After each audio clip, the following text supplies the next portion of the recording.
සංසාරේ කවදනම් අපි ආයේ මිනිස්සු වෙලා උපදීද?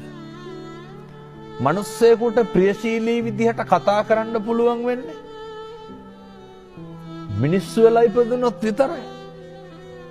අඬ දබර වෙන්න කෑකෝ ගහන්න ඒවට ඕන තරම් ආත්ම තියෙනවා.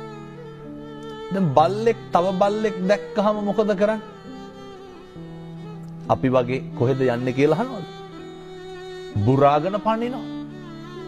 හපන්ඩොට්ටු වෙනවා.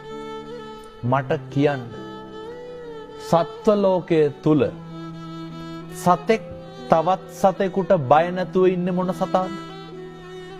හැම සතෙක්ම ඉන්නේ තවත් සතෙකුට බය. හැම සතෙක්ම ඉන්නේ තවත් සතෙකුගේ ග්‍රහණයට ලක් වෙයි කියලා නේ. පැහැදිලිද මම මේ කියන එක මනුෂ්‍ය ආත්ම භාවයේ තියෙන වටිනාකම? මේක තේරුම් නොගන්න තාක්කල් බනහන එකේ අර්ථයක් නැහැ.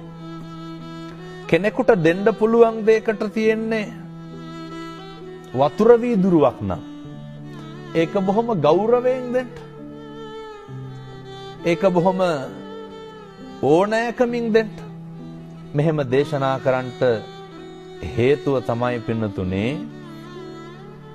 අපිට සංසාරේ කවදානම් ආයේ මිනිස්සෙකුට මම මේ වතුර වීදුරුවක් කීවේ මේක බොහොම සරල දෙයක් රුපියල් 50ක්වත් යන්නේ නැහැ.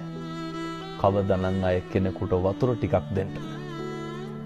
සමහරු කියනවා නේද ඔය වතුර ටිකක්වත් දෙන්නේ නැහැ වුන්ට කියලා. කොහොමද මිනිස්සු එහෙම කියන්නේ?